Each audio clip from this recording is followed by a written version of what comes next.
வணக்கம், நான் நயினார் நாகேந்திரன் பேசுகிறேன். வரும் 22ஆம் தேதி மதுரையில் முருக பக்தர்கள் மாநாடு நடைபெற இருக்கிறது. அனைவரும் கலந்து கொண்டு சிறப்பிக்குமாறு அன்போடு வேண்டுகிறேன். நன்றி, வணக்கம். Stone presenting Vira, truly independent AI homes, 0% no other charges. போரூருக்கே இது புதுசு. at காட்டுப்பாக்கம் போரூர். ஒவ்வொரு முறையும் முதலமைச்சர் ரோட் ஷோ போகும்போது அந்த பகுதியில் மிகப்பெரிய அளவில் போக்குவரத்து நெரிசல் ஏற்படுது. மக்கள் அவதிக்குள்ளாகிறார்கள். திமுக மீதான வெறுப்பு வளர்கிறது. ஒரு தடவை ரோட் ஷோ போனார்னா முதலமைச்சர் இவர்களாகவே திமுகவின் வாக்குகளை, பல ஆயிரக்கணக்கான வாக்குகளை இவர்களே இழக்கிறார்கள். ராசா உத்தமரா குற்றவாளியா என்பதை கோர்ட் முடிவு செய்யட்டும். சார்ஜஸ் ஃப்ரேம் பண்ண போகிறாங்க, வழக்கு விசாரணை நடக்கும். 2Gலேருந்து தப்பிச்சார், இதுலேருந்து தப்புவாரா இல்லையான்றது அவர் தலையெழுத்து. சட்டம் எவ்வளோ, அந்த சட்டத்தின் மாட்சிமை எவ்வளோ மோசமாக இருக்கு பாருங்க. 10 வருஷம் பொறுத்தா வரும். 15 பதிவு பண்ண கேஸ் இன்றைக்கி வருது. பணம் இருந்துன்னா உனக்கு ஒரு சட்டம், பணம் இல்லைன்னா உனக்கு ஒரு சட்டம். செல்வாக்கு இருந்துன்னா உனக்கு ஒரு சட்டம், செல்வாக்கு இல்லாதவனுக்கு ஒரு சட்டம். எத்தனையோ அப்பாவிகள் பாதிக்கப்படுகிறார்கள். ஏடிஜிபி வழக்கு உச்சநீதிமன்றம் விசாரணை எடுக்குது. விசிகா திமுக கூட்டணியை விட்டு கண்டிப்பாக சத்தியமாக வெளியேறாது. அந்த நப்பாசை அதிமுகவுக்கு இருக்கிறது. அதனுடைய வெளிப்பாடு தான் வைகை செல்வனுடைய அந்த பேச்சு. நான் மறுபடியும் சொல்லுகிறேன், 26 தேர்தலில் தங்களுக்கு எவ்வளவு அவமானங்கள் இழைக்கப்பட்டாலும் அவற்றை சகித்து கொண்டு விடுதலை சிறுத்தைகள் கட்சி திமுக கூட்டணியில் தொடரும். ராம்தாஸ் கிட்ட இந்த டீம் அங்கே போயிடுச்சு, திமுக அன்புமணிகிட்ட போயிடுச்சு. அன்புமணி ஃபோக்கஸ்டாக இப்போ ஸ்டேட்மெண்ட் கொடுக்குறாருங்க, நல்லா இருக்குங்க அது. அவர் 4 நாளைக்கு முன்னால் ஓராசிரியர் பள்ளி மாதிரி ஓராசிரியர் பல்கலைக்கழகங்கள் வந்துகிட்டு இருக்குன்னு ஒரு அறிக்கை கொடுத்தாரு. அதாவது யூனிவர்சிட்டிஸ் அண்ட் காலேஜஸில் வந்து ஸ்டாஃபே கிடையாது, ஃபேக்கல்ட்டியே கிடையாது. ஒரு ப்ரொஃபஸர் ஒரு டிபார்ட்மெண்ட்டில் 10 பேர் இருக்குன்னா ஒருத்தம் தான் இருக்கான். ஏடிஎம்கே பிஜேபி அலையன்ஸ் ஜெல் ஆவலன்றது தான் திமுகவோட மிகப்பெரிய பலமே. ஆனால் விஜய் ஃபேக்டர் நம்மளுக்கு ஒரு பெரிய சேலஞ்சாக வந்துட்டு 26 எலெக்ஷனில் திமுகவுக்கு குடைச்சல் கொடுக்க போகிறது எனக்கு தெரிஞ்சு ஏடிஎம்கே பிஜேபி கிடையாது.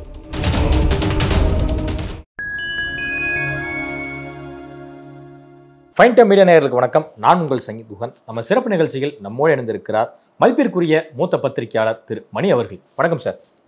ரோடு ஷோ என்ற பெயரில் முதலமைச்சர் மு.க. ஸ்டாலின் அவர்கள் டிராமா ஷோ நடத்தி கொண்டிருக்கிறார் என கடுமையான விமர்சனத்தை முன்வைத்து விளாசி இருக்கிறார் பாமக தலைவர் அன்புமணி அவர்கள்.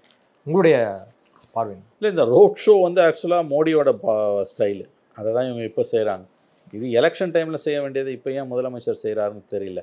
ஆக்சுவலாக இதில் திமுகவுக்கு ஒரு பெருத்த பின்னடைவு, முதலமைச்சருக்கு பெருத்த பின்னடைவு இருக்குது. அது அவங்க புரிஞ்சுக்காமல் இந்த காரியத்தை ரோட் ஷோவை தொடர்ந்து செய்கிறாங்க. ஒரு இடத்துல முதலமைச்சர் ரோட் ஷோ போகிறாருன்னா அந்த இடத்துல குறைஞ்சது 4 மணி நேரத்துக்கு டிராஃபிக் அஃபெக்ட் ஆகுது.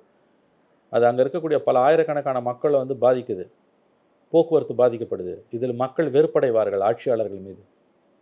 இப்போ மதுரைக்கு 3-4 வாரங்களுக்கு முன்னால் ஸ்டாலின் போனப்போ தென் மாவட்டங்கள் போகக்கூடிய வாகனங்கள் மட்டுமல்லாமல் மதுரைக்குள்ளேயும் பெரிய அளவில் டிராஃபிக் ஜாம் ஆகிருக்கு.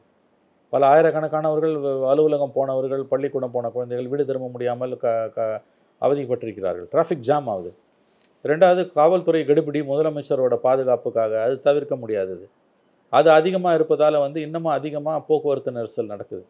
ஒவ்வொரு முறையும் முதலமைச்சர் ரோட் ஷோ போகும்போது அந்த பகுதியில் மிகப்பெரிய அளவில் போக்குவரத்து நெரிசல் ஏற்படுது. மக்கள் அவதிக்குள்ளாகிறார்கள். திமுக மீதான வெறுப்பு வளர்கிறது. ஒரு தடவை ரோட் ஷோ போனார்னா முதலமைச்சர் இவர்களாகவே திமுகவின் வாக்குகளை, பல ஆயிரக்கணக்கான வாக்குகளை இவர்களே இழக்கிறார்கள். சொந்த செலவில் சூனியம் வச்சுக்கிறதுன்றது இதுதான். இது யார் கொடுத்த ஐடியான்னு தெரியல. மோடி ரோட் ஷோ பண்ணுறதை பார்த்து காப்பி அடிக்கிறீங்க நீங்கள்.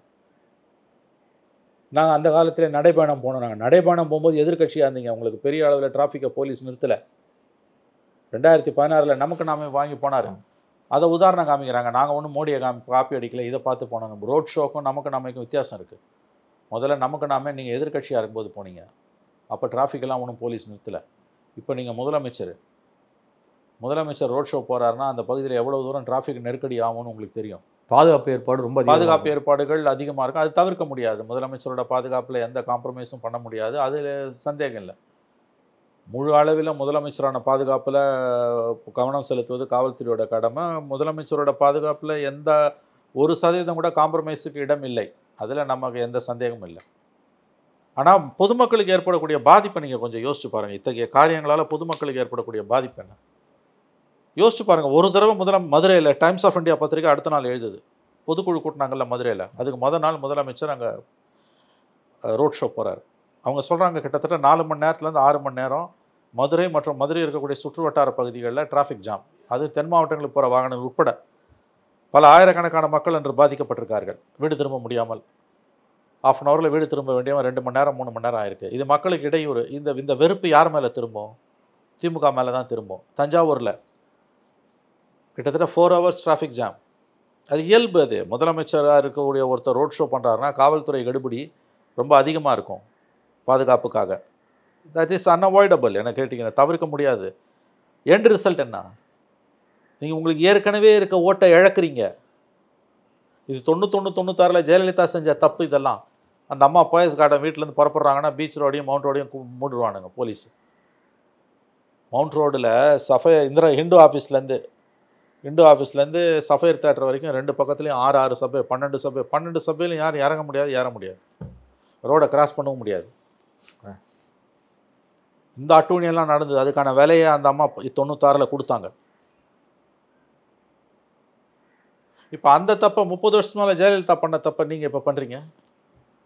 இதெல்லாம் பேச ஆள் இல்லை குகன். இதை சொன்னால் நீ திமுக தினம் திட்டுறது உனக்கு காலையில் இருந்துச்சு பல்லு தேக்க ஆரம்பிச்சுன்னா படுக்க போகிற வரைக்கும் நீ திமுக திட்டுற நம்மளை சொல்கிறாங்க. நமக்கு என்ன வேண்டுதலாக என்ன திமுக திட்டணும்னு காரணம் இல்லாமல் திமுகவை என்னைக்கு விமர்சனம் பண்ணியிருப்போமா? இப்போ இந்த பிரச்சனையை யார் போய் அங்கே சொல்கிறது? 10 ஆண்டு கால அதிமுக ஆட்சியில் தொடர்ந்து அரசினுடைய அவலங்களை சுட்டி காட்டினீங்களே. ஆமாங்க, ஆமாம். 10 வருஷம் திமுகவுக்கு நான் ஆதரித்து பேசணுமா? எத்தனை பத்திரிகையாளர்கள் ஆதரித்து பேசியிருப்பாங்க? இன்றைக்கி திமுக ஆதரிக்கக்கூடியவங்களில் 90% பேர் 99% பேர் அன்றைக்கி திமுக எதிராக நின்றவங்க. மக்கள் நல கூட்டணி ஆதரித்த உத்தமர்கள் இவர்கள். மக்கள் நல கூட்டணி ஆதரித்த உத்தமர்கள் இன்றைக்கி திமுகவுக்கு ஜால்ரா போடுறாங்க. ஏன்னா திமுக அதிகாரத்தில் இருக்குது. நான் அன்னைக்கும் திமுக ஆதரித்தேன். 10 வருஷம் திமுக ஆதரித்தேன். மக்கள் நல கூட்டணின்ற முயற்சி வந்தபொழுது நான் திமுகவை தான் ஆதரித்தேன். ஆனால் அன்றைக்கி மக்கள் நல கூட்டணிக்கு ஜால்ரா போட்டவங்கலாம் இன்றைக்கி திமுக பக்கத்தில் உட்காந்துக்கிட்டு ஆன்டி இன்கம்பன்சியே இல்லை, ஆன்டி இன்கம்பன்சியை உருவாக்குறதுக்கு சில பேர் முயற்சிக்கிறாங்கன்னு பேசுகிறாங்க. எதுக்காக பேசுகிறாங்க, எப்படி பேசுகிறாங்கன்றதெல்லாம் எல்லாருக்கும் தெரியும். அதுக்குள்ளே நம்ம போக வேணாம். இப்போ இந்த விஷயம் இருக்குல்ல, இந்த ரோட் ஷோவை பற்றி சொல்கிறேன் நான். ரோட் ஷோ என்பது சொந்த செலவில் திமுக சூனியம் வச்சுக்குது நான் சொல்கிறேன். திமுக வாக்கு வங்கி சிதையுதுங்க. ஒவ்வொரு ரோட் ஷோ போனாலும் அந்த பகுதியில் இவர்களுடைய வாக்கு வங்கி சிதையுது. முன்னாள் மத்திய அமைச்சர் தற்போது நீலகிரி நாடாளுமன்ற உறுப்பினர் இருக்கக்கூடிய ராசா அவர்கள் மீதான சொத்து குவிப்பு வழக்கினுடைய அந்த குற்றச்சாட்டு 23ஆம் தேதி பதிவு செய்யப்படும் என மெட்ராஸ் ஹைகோர்ட் தெரிவித்திருக்கிறது. இது தேர்தல் நேரத்தில் ராசா அவர்களுக்கு மிகப்பெரிய ஒரு நெருக்கடியை ஏற்படுத்தியிருக்கு. இல்லைங்க, இது ரொம்ப நாளாக 3-4 வருஷமாக அது மேலே நடந்துட்டு இருக்க கேஸுங்க. இது சொத்து குவிப்பு வழக்கு சிபிஐ போட்ட கேஸ். ஆமாம், 2015 10 வருஷம் ஆச்சு. 10 வருஷம் பொறுத்து தான் சார்ஜஸ் ஃப்ரேமுக்கு வருது. இந்திய நீதித்துறை என்ன லட்சணத்தில் இருக்குது பாருங்கள். 2015 போட்ட கேஸில் இப்போ வருது, 10 வருஷம் பொறுத்து வருது. ஆனால் சட்டம் அதனுடைய கொடுங்கரங்கள் 10 வருஷம் இல்லை 30 வருஷம் பொறுத்து கூட உங்களுக்கு பிடிக்கும். ராசா உத்தமரா குற்றவாளியா என்பதை கோர்ட் முடிவு செய்யட்டும். சார்ஜஸ் ஃப்ரேம் பண்ண போகிறாங்க, வழக்கு விசாரணை நடக்கும். 2Gலேருந்து தப்பிச்சார், இதுலேருந்து தப்புவாரா இல்லையான்றது அவர் தலையெழுத்து. சட்டம் எவ்வளோ, அந்த சட்டத்தின் மாட்சிமை எவ்வளோ மோசமாக இருக்கு பாருங்கள். 10 வருஷம் பொறுத்தா வரும். 15 பதிவு பண்ண கேஸ் இன்றைக்கி வருது. ஸ்லோவாக ப்ராக்ரஸ் ஆகுது. அது எப்படி போகும்னு தெரியல. இப்படியே அது சார்ஜஸ் ஃப்ரேம் பண்ண பிறகு வழக்கு விசாரணை நடக்கும் எம்எல்ஏ எம்பி கோர்ட்டில். ஐ திங்க் 2 ஆண்டுகளுக்குள்ளே தீர்ப்பு வர வாய்ப்பு இருக்குது. 29 நாடாளுமன்ற தேர்தலுக்குள்ளே அதில் தீர்ப்பு வர வாய்ப்பு இருக்குது. ஆனால் சாதாரண மனிதர்கள் மீதான அந்த கேஸ்லாம் பார்த்தீங்கன்னா உடனடியாக நீதிமன்றத்தில் எடுக்கப்பட்டு தண்டனை கொடுக்கப்பட்டிருக்கு. சார், சட்டம் இருக்கிறவனுக்கு ஒன்று இல்லாதவனுக்கு ஒன்று சார். சட்டத்தின் முன் அனைவரும் சமம் என்பது ரொம்ப முட்டாள்தனமான ஒரு வார்த்தை. அது ஏட்டு சுரக்காய். நடைமுறை வேறு. சட்டம் இருக்கிறவனுக்கு ஒன்று, இல்லாதவனுக்கு ஒன்று தான். இந்தியாவில் அதுதான் சாபக்கேடு. பணம் இருந்துன்னா உனக்கு ஒரு சட்டம், பணம் இல்லைன்னா உனக்கு ஒரு சட்டம். செல்வாக்கு இருந்துன்னா உனக்கு ஒரு சட்டம், செல்வாக்கு இல்லாதவனுக்கு ஒரு சட்டம். எத்தனையோ அப்பாவிகள் பாதிக்கப்படுகிறார்கள். ஏடிஜிபி வழக்கு உச்சநீதிமன்றம் விசாரணைக்கு எடுக்குது இல்லையா? எத்தனையோ பேர் பாதிக்கப்படுறான் நாடு முழுவதும். ஏடிஜிபி வழக்கு தான் விசாரணைக்கு உடனே நேற்று மென்ஷன் பண்ணி இன்றைக்கி எடுத்துடுறாங்க. இந்த நீதி சாமானியனுக்கு கிடைக்குமா? இந்த நீதி ஒரு கான்ஸ்டபிளுக்கு கிடைக்குமா? ஒரு ஏடிஜிபிக்கு அநீதி இழைக்கப்பட்டிருக்கு, நான் ஒத்துக்கிறேன். அரெஸ்ட் செய்யன்னு சொல்லக்கூடிய அதிகாரம் உயர்நீதிமன்றத்துக்கு கிடையாது. ஏடிஜிபி உடனே உச்சநீதிமன்றத்துக்கு போகிறாரு. இதே ஒரு கான்ஸ்டபிளுக்கு நடந்திருந்தா அவர் ஹைகோர்ட்டு கூட போக முடியாது. இலவச சட்ட மையத்துக்கு தான் போனவர் இல்லையா? அப்போ இருக்கிறவனுக்கு ஒன்று, இல்லாதவனுக்கு ஒன்று தான் சட்டம். இதுதான் இந்தியாவோட தலையெழுத்து. 2015 போட்ட கேஸில் 25 சார்ஜஸ் ஃப்ரேம் பண்ணுறாங்கன்னா எவ்வளோ தூரம் மோசமாக இருக்குது இந்திய நீதித்துறை. இத்தனையும் எம்எல்ஏ எம்பிக்களுக்கான ஸ்பெஷல் கோர்ட் இருக்குது, அதில் தான் இது நடக்க போகுது. சிறப்பு நீதிமன்றம். வெறும் அந்த கோர்ட்டோட வேலையை எம்எல்ஏ எம்பிஸ்க்கு எதிரான கேஸை விசாரிக்கிறது மட்டும்தான். சாதாரண அவதூறு வழக்கு போட்டால் கூட எம்எல்ஏ எம்பிஸ்க்கான கேஸ் அந்த கோர்ட்டுக்கு அங்கே தான் போகும். அங்கேயே இந்த லட்சணம். இந்திய நீதித்துறையை நினைத்து நாம் மிகவும் பெருமைப்படலாம். சமீபத்தில் திருமாவளவன் அவர்களை முன்னாள் அதிமுக அமைச்சர் வைகை செல்வன் அவர்கள் சந்தித்து பேசியிருந்தார் ஒரு தனியார் ஹோட்டலில். ஆனால் அது குறித்தான ஒரு கேள்வியை வந்து இன்னைக்கு வைகை செல்வனம் எழுப்பும்போது அவர் என்ன சொல்றாருன்னா, திமுக கூட்டணியில் ஓட்டை விழுந்து விட்டது என்பதே திருமாவை சந்தித்ததற்கான பதில் அப்படின்னு சொல்லியிருக்கிறாரு. உங்களுடைய இது சும்மா வந்து விளையாடி பார்க்குறாங்க இவங்க. வைகை செல்வன் இது மூலமாக என்ன சொல்ல வர்றாரு? இவர் திருமாவை சந்தித்ததுக்கு மறுபடியும் அந்த இடத்த படிங்க. அதிமுக கூட்டணி நாளுக்கு நாள் வளர்ச்சி பெறும், பலர் வர உள்ளனர். திருச்சியில் விசிக தலைவர் திருமாவோடு அதிமுக முன்னாள் அமைச்சர் வைகை செல்வன் சந்தித்து பேசியது குறித்த கேள்விக்கு அவர் பதில் சொல்லியிருக்கார். விசிக திமுக கூட்டணியை விட்டு கண்டிப்பாக சத்தியமாக வெளியேறாது. அந்த நப்பாசை அதிமுகவுக்கு இருக்கிறது. அதனுடைய வெளிப்பாடு தான் வைகை செல்வனுடைய அந்த பேச்சு. நான் மறுபடியும் சொல்லுகிறேன், 26 தேர்தலில் தங்களுக்கு எவ்வளவு அவமானங்கள் இழைக்கப்பட்டாலும் அவற்றை சகித்து கொண்டு விடுதலை சிறுத்தைகள் கட்சி திமுக கூட்டணியில் தொடரும். ஏன்னா அவங்க பாஜக எதிர்ப்பில் தெளிவாக இருக்காங்க. அந்த பாலிடிக்ஸ் அவங்கள கைட் பண்ணும். அவங்களுக்கு மன வருத்தங்கள் உண்டு. இப்போ திருச்சி மாநாட்டில் கூட அவங்களுக்கு வந்து நிறைய நெருக்கடிகளை கொடுத்துருக்காங்க. அதனால் அதிமுக கூட்டணியை விட்டு கண்டிப்பாக வெளியேற மாட்டார். வைகை செல்வனின் ஆசை நப்பாசை. கூட்டணி அரசு இருந்தாலும் கூட எங்களுக்கு அனுமதி தருவதற்கு இவ்வளோ பிரச்சனைகள் இருக்குது அப்படிங்கிறாரு. ஸோ அதை சொல்லிட்டு நாங்கள் திமுக கூட்டணியில் தொடர்றேன் அப்படிங்கிறா அது என்னதான் ஒரே தெளிவாக பிஜேபி பாலிடிக்ஸில் அவங்க நிற்கிறாங்க, திமுகவோட நிற்கிறாங்க. இத்தனைக்கும் அது ஒரு மத சார்பின்மை மாநாடு. அந்த மாநாட்டில் விசிகாவுக்கு நீங்கள் மாலை போட்டு எல்லா உதவியும் செஞ்சுருக்கணும். ஆனால் நீங்கள் என்ன பண்ணீங்க?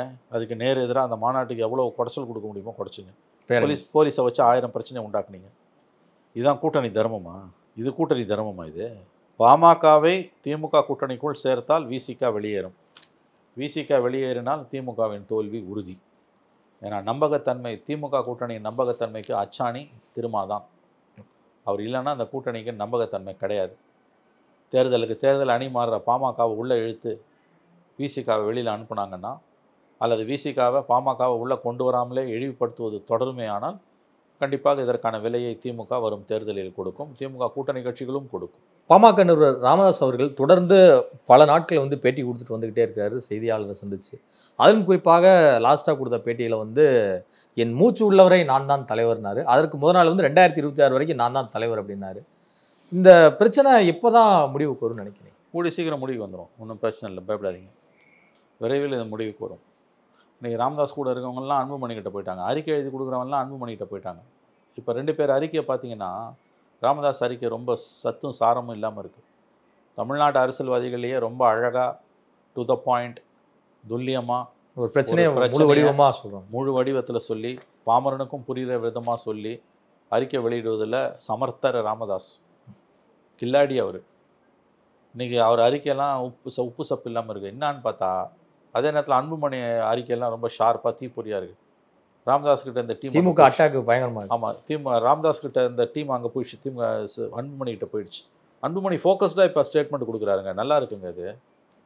அவர் 4 நாளைக்கு முன்னால் ஓராசிரியர் பள்ளி மாதிரி ஓராசிரியர் பல்கலைக்கழகங்கள் வந்துகிட்டு இருக்குன்னு ஒரு அறிக்கை கொடுத்தார். அதாவது யூனிவர்சிட்டிஸ் அண்ட் காலேஜஸில் வந்து ஸ்டாஃபே கிடையாது, ஃபேக்கல்ட்டியே கிடையாது. ஒரு ப்ரொஃபஸர் ஒரு டிபார்ட்மெண்ட்டில் 10 பேர் இருக்குன்னா ஒருத்தன் தான் இருக்கான். ரொம்ப அழகான ஸ்டேட்மெண்ட் அது, டு த பாயிண்ட் பேசுறது. ஆக்சுவலாக அதான் பாலிடிக்ஸ். சும்மா அப்பா பிரச்சனையுடைய வீரியத்தை சரியாக பிரச்சனையை பேசுங்க. உங்கள் அப்பா புள்ள சண்டையை வீட்டுக்குள்ளே வச்சுக்கோங்க. ஆக்சுவல் பாலிடிக்ஸ் அன்புமணி, அது ஒரு அன்புமணியோட ஸ்டேட்மெண்ட், அழகான ஸ்டேட்மெண்ட். 2வது நேற்று இந்த சாதிவாரி கணக்கெடுப்பு போட்டிருக்கிறது நியாயமான கோரிக்கை. அந்த மாதிரி இஷ்யூஸில் ஒரு பேசுகிறாரு Anbumani.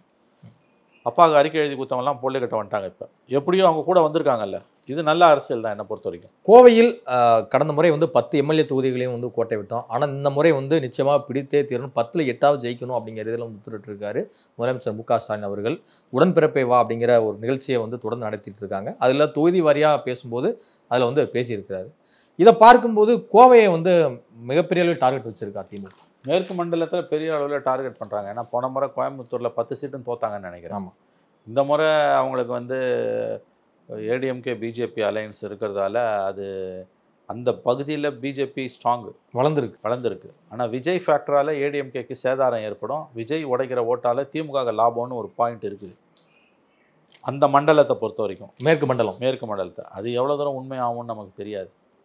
ADMK BJP alliance gel ஆவலன்றது தான் திமுகவோட மிகப்பெரிய பலமே. ஆனால் விஜய் ஃபேக்டர் அவங்களுக்கு ஒரு பெரிய சேலஞ்சாக வந்துட்டு இருக்குது.